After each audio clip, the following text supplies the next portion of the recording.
She stood in the doorway, one heel still dangling from her fingers, her lipstick too perfect for a night of just girls. She casually tossed the words over her shoulder like they were nothing, like they were harmless, like I didn't already know the truth. "Don't wait up tonight," she said, and her eyes didn't even meet mine when she said it. But I didn't blink. I didn't flinch. I just said, in the calmest voice I could muster, "Tell Mark I said hi." And that's when everything changed. She paused in the middle of the hallway, just for a second. But it was enough. Enough for me to see her jaw tighten, her fingers clench around the strap of her purse, her breath catch in her throat. She turned slowly, trying to mask the panic now flickering in her eyes with practiced confusion. "What?" she asked, her voice just a little too sharp, a little too high. I didn't answer. I didn't need to. The damage was already done. She knew that I knew. The name alone was enough. I hadn't thrown evidence at her feet. I hadn't shouted or demanded or cried. I had simply named the man who wasn't supposed to exist, and in doing so, shattered the illusion she had built around her carefully curated lies. For weeks, maybe months, I had felt it creeping in. The way she smiled at her phone, the way she suddenly cared so much about her appearance before these nights out, the way her phone was always face down, always silenced. And then there was Mark, the man I hadn't seen in years, a name that had surfaced once in a conversation so brief I barely remembered it at the time. "He's just someone I used to work with," she had said once, brushing it off with a shrug. But now I saw how much weight that shrug had hidden. The irony was, I hadn't even gone digging at first. I wanted to believe her. I really did. But the truth has a way of clawing its way to the surface, no matter how deep you bury it. One night, her phone buzzed while she was in the shower. I wasn't trying to snoop. But when I saw the name M and a preview that said, "Can't wait to see you tonight," I knew. I just knew. I started paying attention. I synced our cloud storage, quietly checked locations, compared calendar entries with her supposed plans, and Mark's name started showing up in the unlikeliest places. A coffee receipt on our shared Apple Wallet, a blurred reflection in the background of a photo she posted of drinks with the girls, a shared Uber ride that ended at a hotel she swore she'd never even heard of. But I didn't confront her then. I wasn't ready. I needed more than proof. I needed her to feel it. I needed her to feel what it was like to be blindsided, to hear something simple and realize it was loaded with truth she couldn't escape.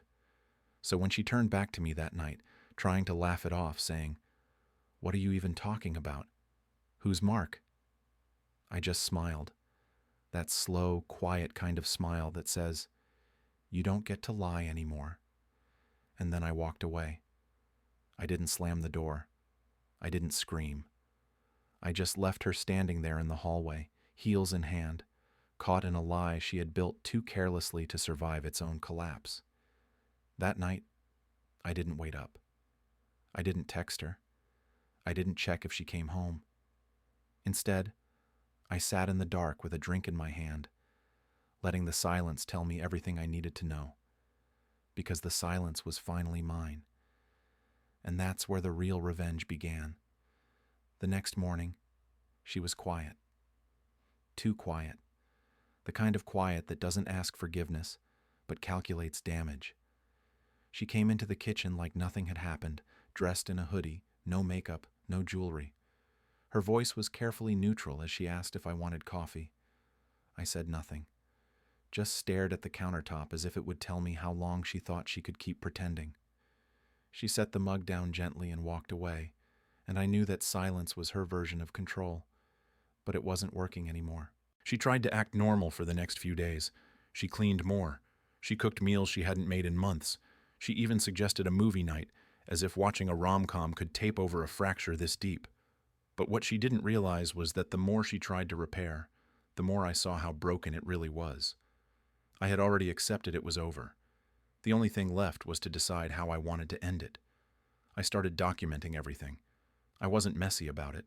No confrontations, no scenes, just careful records, screenshots of texts, bank statements, call logs, photos. I kept it all in a folder on a flash drive I carried in my pocket. Not because I was going to use it, not right away, but because knowing I could was enough. It gave me a kind of quiet leverage, a sense of power I hadn't felt in months. And then came the call, from a number I didn't recognize. I let it ring, then checked the voicemail. It was Mark's voice, low and panicked. "Hey, I think she knows you know. She's freaking out. Just don't do anything stupid, all right?" I saved the voicemail. That was the moment I realized Mark wasn't just some mistake. He wasn't a one-time lapse or a regrettable choice. He was involved. Emotionally, mentally, maybe even practically. They had built a whole second life on the side, and they had counted on me being too trusting, too passive, too slow to notice. They thought I wouldn't do anything about it. They were wrong. I wasn't going to yell. I wasn't going to threaten. I wasn't even going to beg. I was going to dismantle it all, quietly, precisely, and in a way that left no room for her to play the victim. No drama, no fight, just facts. And when I was done, she wouldn't be able to twist the narrative. Not to her friends, not to her family, not even to herself. This wasn't revenge for the cheating. It was revenge for the disrespect. For the months of gaslighting, for the lies told with a straight face, for the way she looked at me like I was stupid every time she said, "It's just girls' night." She didn't know it yet, but her girls' nights were over. Permanently. It started with a spreadsheet, just a simple Excel file with 2 columns, her lies and my proof. Every time she left the house claiming one thing and doing another, I documented it. Every hotel check-in, every bar tab, every ride-share receipt with timestamps that didn't line up with her excuses went in there. I wasn't gathering ammo to explode in her face. I was building a portfolio, something clean, something indisputable. Because if this was going to end, it was going to end on my terms, not in a screaming match that left everything smeared in blame. I knew from the moment I said Mark's name out loud that she would start covering her tracks, and she did. Her phone suddenly had new locks. Her browsing history was wiped daily. She logged out of shared accounts. But none of it mattered, because I was already 10 steps ahead. I'd installed a data backup tool months earlier under the guise of syncing our family albums. She never questioned it. She never thought I would look. But I did. And it told me everything I needed to know. Mark had a wife. That was my next discovery. Her name was Elena. I found her on LinkedIn, then Facebook, and finally through a shared tag in a public anniversary post from just 6 months ago. I hesitated at first, unsure if involving her was the right thing. But then I thought about how many nights I sat alone while my wife was wrapped in someone else's arms, spinning lies into my ears like silk. I figured Elena deserved the truth too. I sent Elena a message. Simple, calm, factual. "Hi, I believe our spouses may be involved in something together. I don't want to jump to conclusions, but I do have evidence. Would you be willing to talk?" It took her 3 days to respond, and when she did, it was a single line. I knew it. We met in person the following week, neutral ground, a coffee shop. She brought a folder with printed messages. I brought mine. We compared timelines. They matched. Perfectly. Every one of my wife's girls' nights aligned with one of Mark's unexplained absences. Every trip, every excuse, every lie. We had it all, and for the first time since this nightmare began, I didn't feel alone in it. We didn't make a scene. We didn't talk about revenge. We talked about closure, about how to end things with dignity, but not silence. We wanted the truth to speak, and we wanted them to hear it from us, not in whispers or half-truths. Not later. Now. That's when we made the plan. Not for some theatrical reveal, not for drama, just for clarity, for accountability, for the quiet satisfaction of knowing that when we left, it wouldn't be with broken hearts, but with open eyes. And maybe that would hurt them more than anything else ever could. The setup was simple. No fireworks, no confrontations, no petty back and forth that would let them shift blame or rewrite history. Just us, a quiet Saturday afternoon, and a plan to dismantle the house of lies they built together. Elena and I had agreed on a neutral location, her living room, warm, well lit, and too casual for either of them to prepare their defenses properly. We told them there was something important we needed to discuss, separately, but both couples needed to be there. I said it had to do with investments. Elena said it was about the company Mark wanted to start. They bought it. Liars tend to assume everyone else lies too. They arrived within 5 minutes of each other, awkward but unaware. My wife smiled, that fake sweet kind she used when she was pretending to like people she couldn't stand. Mark stood close behind her, too close, his hand almost grazing her back as he spoke to Elena with a falsely cheerful tone. We let them sit on opposite sides of the couch. Let them get comfortable. Let them believe they were still in control. Then I placed the folder on the coffee table. Elena placed hers beside it. I didn't say a word as I opened it and pulled out the first photo. A hotel receipt dated 3 months ago, the same weekend she said she was visiting her sister. I followed it with screenshots, texts, calendar appointments, ride receipts. Elena followed my rhythm, adding printed messages from Mark, blurry photos of him in lobbies he never admitted visiting, Uber rides from her home to places he claimed he didn't know existed. It took less than 10 minutes to spread their lies out in plain view, 10 minutes to collapse everything they'd tried to protect. My wife went pale first. She looked at Mark, then me, then Elena, like a cornered animal trying to find an exit that didn't exist. Mark tried to laugh, actually laughed, a panicked, high-pitched sound that cracked at the edges. "You went through my phone?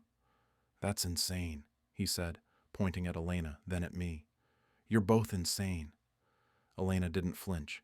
She sat back, arms crossed, and said, "So were we, apparently. Insane to trust you." My wife tried to salvage it. Of course she did. She leaned forward, tears beginning to gather, her voice shaking in that practiced way that once might have moved me. "I didn't mean for any of this to happen. It got out of control.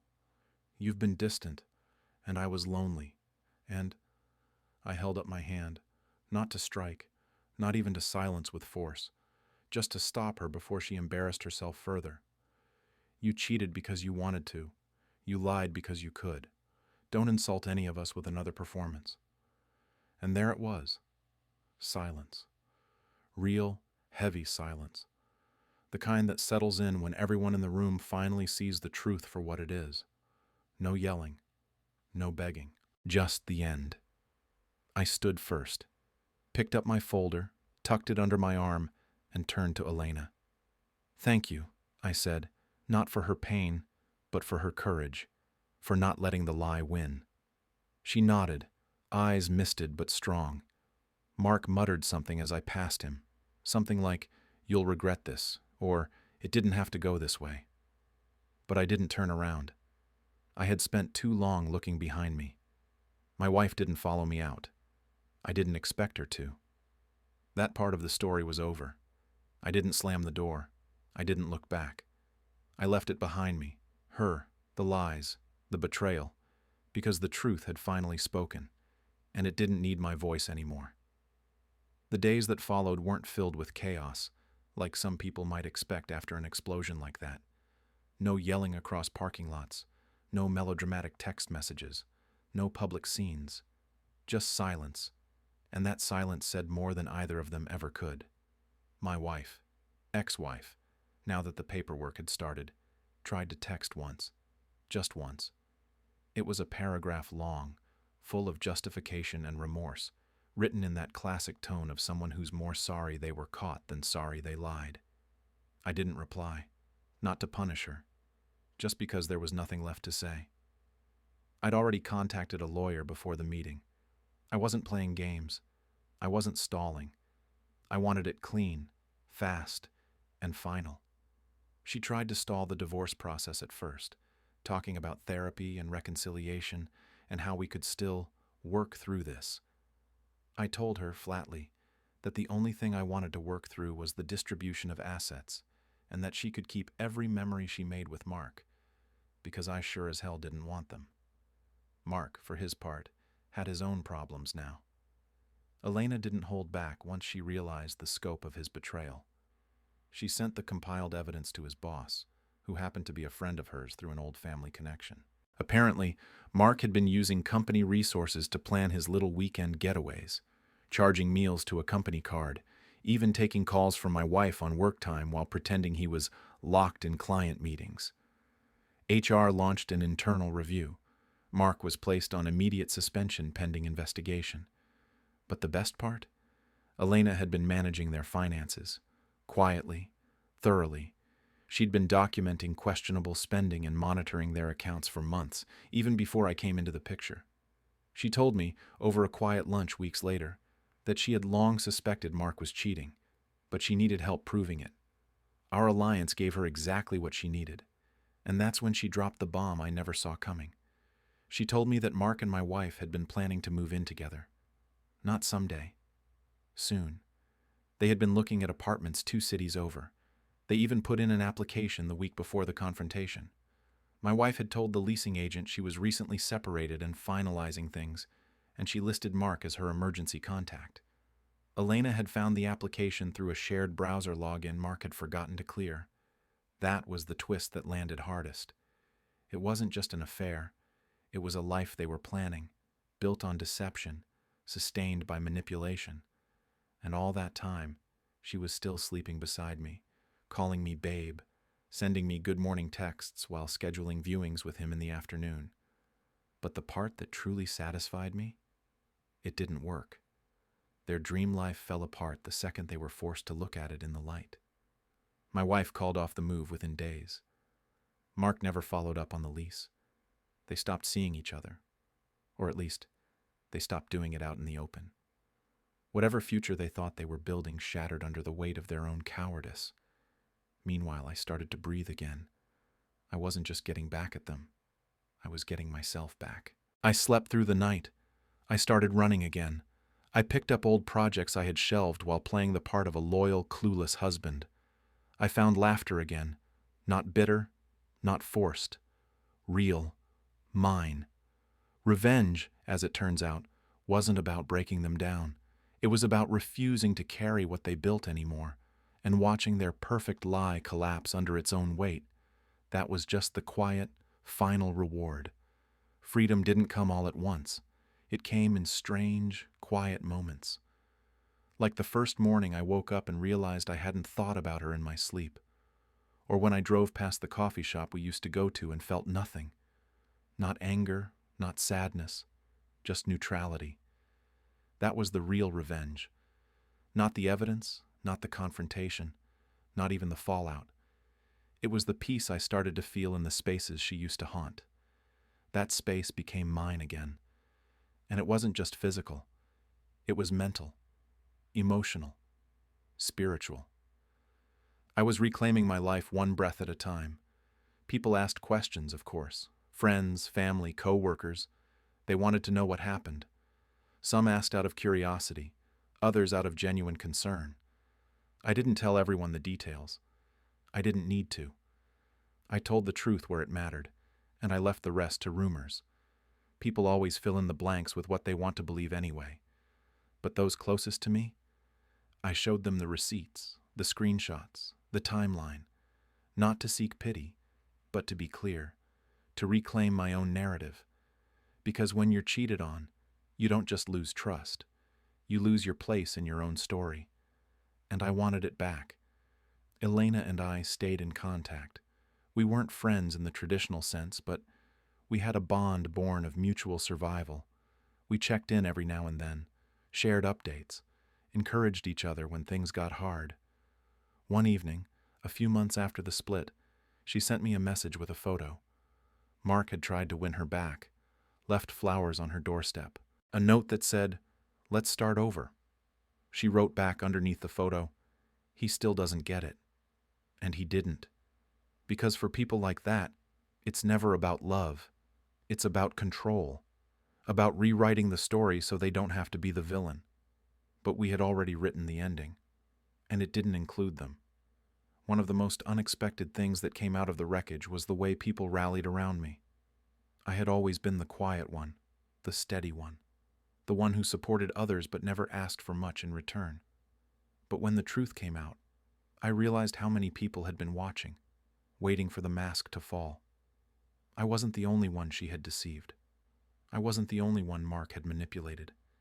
They had left a trail of quiet wreckage behind them. And now, that wreckage had a voice. I started seeing a therapist, not because I was broken, but because I didn't want to carry broken things into my next chapter.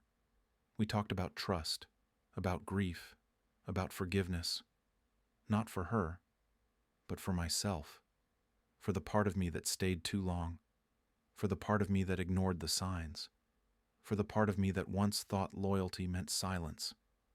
I learned to let go without forgetting, to forgive without inviting back, to move on without pretending it never happened.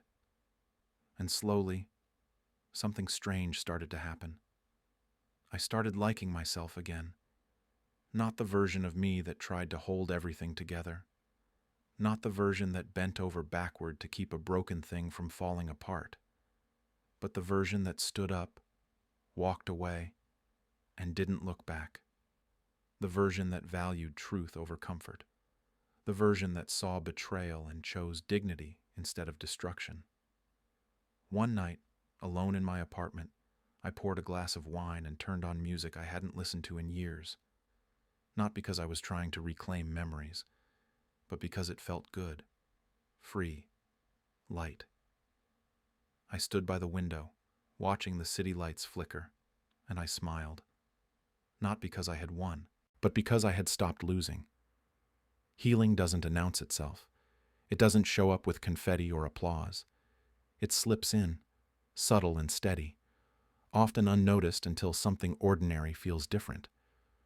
Like the first time I walked into the grocery store and didn't pause in the aisle where her favorite snacks used to be, or when I realized it had been a whole week since I replayed our last conversation in my head. The echoes were fading, and in their place, my own voice was returning, stronger, clearer, mine. Life didn't magically improve overnight. There were still hard days, nights when silence felt too loud, mornings when I missed the routine of someone else's presence. But the difference was, I no longer missed her. I missed the idea of her, the version I had believed in. And that version? It never really existed. Once I accepted that, the grief stopped feeling like a weight and started feeling like a process. I started going out again. Not dates, not yet. Just dinners with friends, live music in small venues, long walks that turned into short conversations with strangers. I wasn't looking to be distracted. I was learning how to be visible again. Because when you've been lied to for that long, you start to disappear. You start to doubt if anyone actually sees you at all. But slowly, through simple connections and shared laughter, I began to reappear. And then came the message. It was from her. Of course it was. I saw the preview flash across my screen while I was getting ready for work. "I've been thinking about you a lot lately," it began, and I didn't open it. Not out of spite, but because I didn't need to read the rest. I knew exactly what it said. Regret, memory, nostalgia weaponized into manipulation. She missed me, not because she loved me, but because she finally realized I wouldn't be waiting at the end of her disaster. Later that night, out of morbid curiosity, I opened it. It was everything I expected. A long confession disguised as vulnerability. She talked about how hard things had been, how she hadn't meant to hurt me, how she thought about what we had all the time. She even had the audacity to say she wasn't sure if I had moved on yet, but if I hadn't, maybe we could talk. I stared at that message for a long time. Not angry, not even sad, just amazed. Amazed at how little she understood about who I had become. She still thought I was standing in the wreckage, looking for her hand. She had no idea I had already climbed out, dusted off, and built something better with the pieces she left behind. I didn't reply. I archived the message and deleted her number. That wasn't bitterness. That was closure. The real kind. The kind you don't need to announce. A few weeks later, I met someone. Not in the way movies pretend people do, with sparks flying and music swelling. It was quiet. Real. She was sitting alone in a bookstore cafe, flipping through the last chapter of a novel I loved. We made eye contact. I noticed the same kind of tired resilience in her that I had seen in my own reflection. We started talking about books, about coffee, about small things that hinted at bigger ones. We didn't dive into each other like drowning people. We approached carefully, slowly, as if we both knew what it was to be shattered and stitched back together. I didn't tell her everything at once. She didn't ask. We shared pieces, and with each one, something in me settled. It wasn't about replacing what I lost. It was about realizing what I deserved. It's funny how your life can split in two, before and after, and yet the world doesn't stop turning. The mail still comes. The bills still need paying. The sun still rises, indifferent to the private hurricanes people carry. But one morning, as I stood brushing my teeth, I looked in the mirror and realized something I hadn't in years. I didn't hate the person staring back at me. I didn't look like a victim. I didn't look like a fool. I looked like someone who had survived and was no longer afraid of the story being rewritten. Things with the woman from the bookstore, Emma, were moving slowly, intentionally. There were no games, no unspoken expectations, no performative gestures. We'd meet up every weekend, swap book recommendations, walk aimlessly through the city, and sometimes, when it felt right, share pieces of our past that still ached to be heard. She wasn't a rebound. She wasn't a distraction. She was just kind. And that kindness made room for hope to take root again. But as it often does, peace has a way of being interrupted. It started with a phone call. Unknown number. I let it go to voicemail. When I checked it later, it was a woman's voice I didn't recognize, but her tone was urgent, almost breathless. "You don't know me, but I think you should check your messages. She's saying things, publicly, things that don't add up." That was it. No name, no explanation, just a warning. At first I thought it was spam, or a mistake, but curiosity is a powerful thing. I searched my ex-wife's social media. I hadn't looked in months. She'd blocked me after the divorce finalized, but some posts were still public. And there it was, a thread, a full-on narrative, one where she painted herself as the abandoned, emotionally neglected partner, where I was cold, distant, and dismissive of her attempts to connect. She even alluded to emotional abuse, nothing specific, of course, just vague enough to build sympathy without exposing herself to actual accountability. My stomach turned.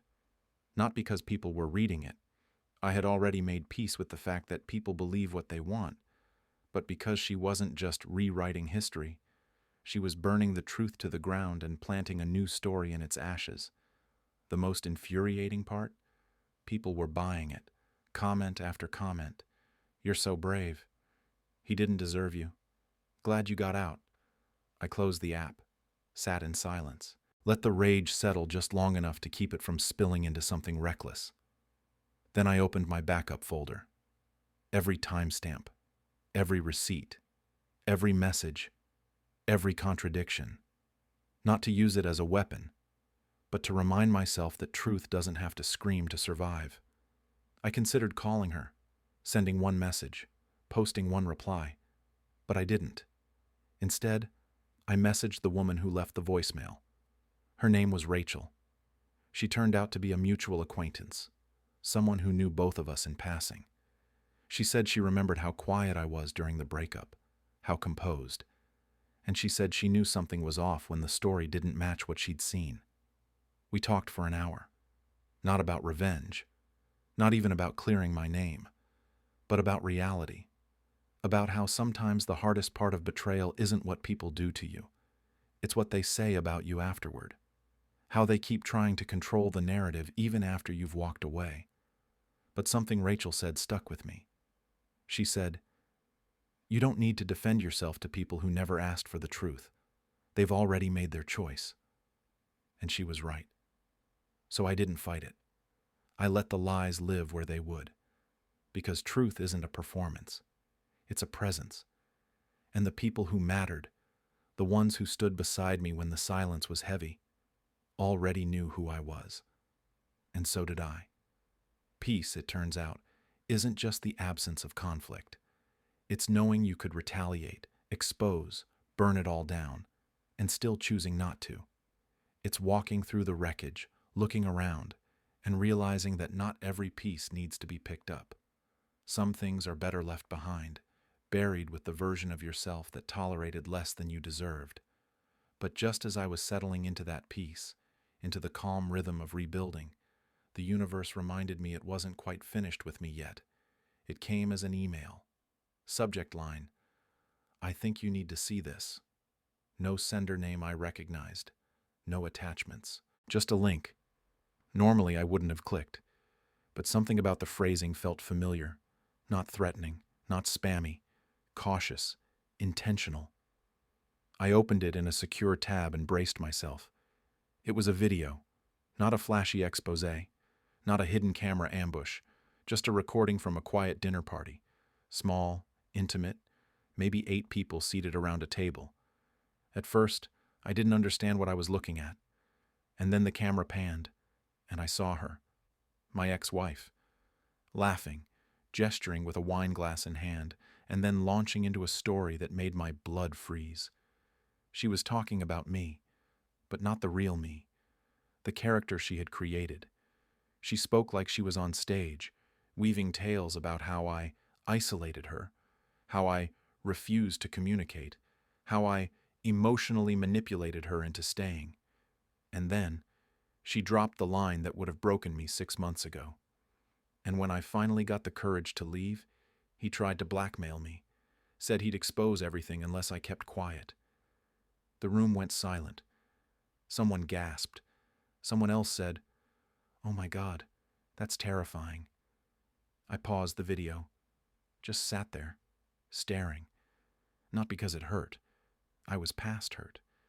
But because the cruelty of it felt new, calculated. She wasn't content with walking away. She needed to scorch the earth behind her, salt it so nothing could grow. And in doing so, she wasn't just attacking my memory. She was rewriting the truth in real time. I didn't move for a long time. Just sat with it. Let the rage swell, crest, and finally fall. Then I opened the folder. The same one I hadn't touched since I archived it. The receipts, the logs, the voice messages, everything.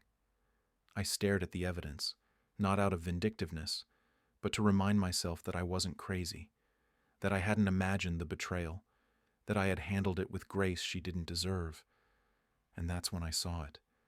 Buried deep in an old chat log, weeks before the breakup, was a message from Mark, not to her, but to someone else. A friend, maybe. A colleague.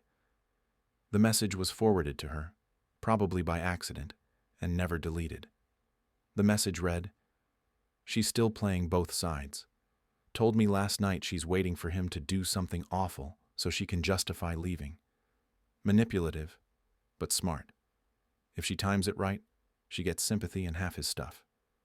I read it twice, 3 times, and then I laughed. Not bitterly, not angrily, just laughed. Because there it was, the truth, again, buried inside the lie. She had never planned to tell the truth. She had been building her escape plan long before I ever said Mark's name, and I had played the part perfectly. The steady, composed, confused husband who wouldn't give her the scandal she needed to play the victim convincingly. I forwarded the video and the message to my lawyer. No explanation, just facts. Not because I wanted revenge, but because I wanted protection. Let her spin stories. Let her build false castles on foundations of air. The truth was now in writing, on record, locked in time. A few days later, Rachel, the woman who had warned me, sent another message. "I think you handled that better than anyone else could have," she wrote. "It's hard watching someone try to hurt you and realizing they already lost the only power they ever had." And she was right. You don't need to destroy someone who's already lost their grip on reality. Sometimes, the greatest revenge is simply outlasting the lie. Closure doesn't arrive with fireworks. It doesn't wear a ribbon or knock on your door with an apology in hand. It's quiet. It's something you feel in your body before your mind catches up. For me, it came on a Sunday morning, months after the last message, the last confrontation, the last echo of her voice pretending to be someone she never was. I was folding laundry, of all things. The sun was streaming through the window, the air smelled like coffee and clean cotton, and for the first time since everything had collapsed, I realized I wasn't waiting for anything anymore. Not an apology, not an explanation, not even a reaction. I had, somehow, moved on. That didn't mean the damage hadn't mattered. Of course it had. There are parts of me that will always be shaped by that betrayal. Places in my trust that still feel tender, like skin grown back over a scar. But scars are proof of healing, not defeat. I hadn't just survived it. I'd learned from it.